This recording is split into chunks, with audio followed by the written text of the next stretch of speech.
Hi, my name is Dr. Todd Rowe, and I'm here to talk a little bit about the homeopathic medicine sulfur. Before I start, I'd just like to say that nothing in this material is meant to diagnose, prescribe for, treat, or cure any illness. Please consult your homeopathic practitioner for treatment options.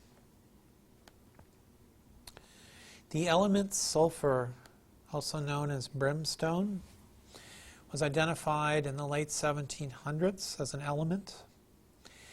Most of us are familiar with the strong smell of sulfur that comes from volcanoes or hot springs. It's the 9th most common element in the universe and the 18th most common element in the earth. And there are many minerals that contain sulfur, like galena or gypsum or stibnite or whatever. It's a prominent component of coal, petroleum, and natural gas. It has a pale yellow color and is found in all living organisms. It's an important constituent of all proteins, vitamins, and hormones. It has been called the beauty mineral, and it is what causes hair to curl. Sulfur is the most commonly used homeopathic medicine in the world today.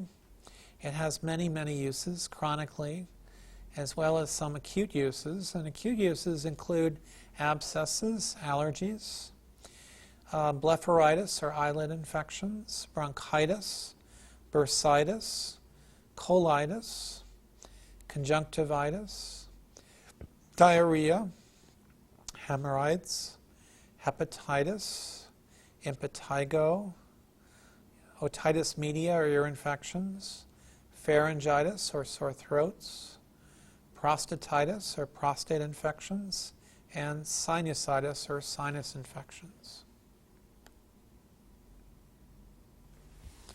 You can also consider this remedy for lingering infections that don't seem to resolve well on their own, like a flu that just doesn't seem to go away.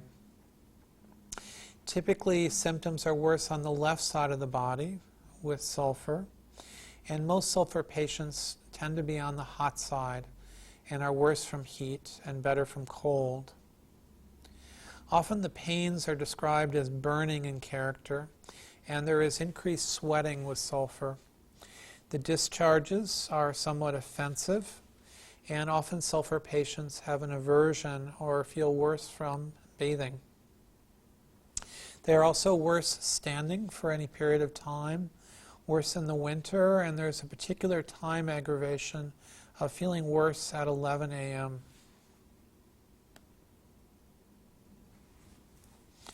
A lot of physical problems can be treated with sulfur. It's useful for weekend headaches that seem to come on every weekend, or headaches that typically are worse in the winter. It's also useful for eruptions of the scalp and a tendency towards dandruff. There can be, as I mentioned, this conjunctivitis or blepharitis, often with a lot of redness and swelling in the lids and eyelids of the eyes. People who need sulfur are oftentimes quite sensitive to odors and have a tendency towards hay fever and even nasal polyps. They can have strong cravings for sweets or chocolate or alcohol or spicy or fatty foods.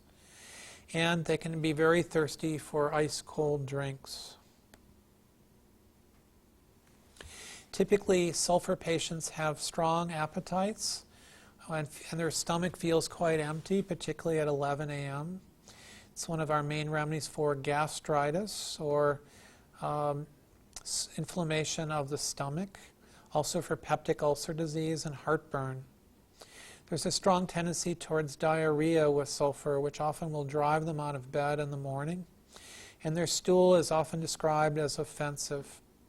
It's one of our most important remedies for hemorrhoids, particularly when there's oozing around the rectum and a lot of itching and burning. It's a general tendency towards weakness of the back in sulfur, and in particular left shoulder pains or left-sided bursitis. A lot of sweating, and oftentimes they will have to stick their feet out of the covers at night because they get too hot. There's a strong tendency towards difficulty sleeping or insomnia, and often they will wake up after 3 to 4 hours of sleep. There also can be a lot of nightmares, particularly when sleeping on the back, and most typically they would prefer to sleep on the left side. A lot of skin eruptions with sulfur. Typically the skin eruptions have a lot of itching and a lot of discharges with the eczema. Also, generally their skin problems are worse from heat, wool, bathing, and at night. You can compare this remedy to Arsenicum album, Nux vomica or poison nut, Serinum, Aconite napellus or monk's hood, Pulsatilla nigrans or windflower, cyclamen, Lycopodium clavatum or club moss, and Calcarea carbonica or calcium carbonate.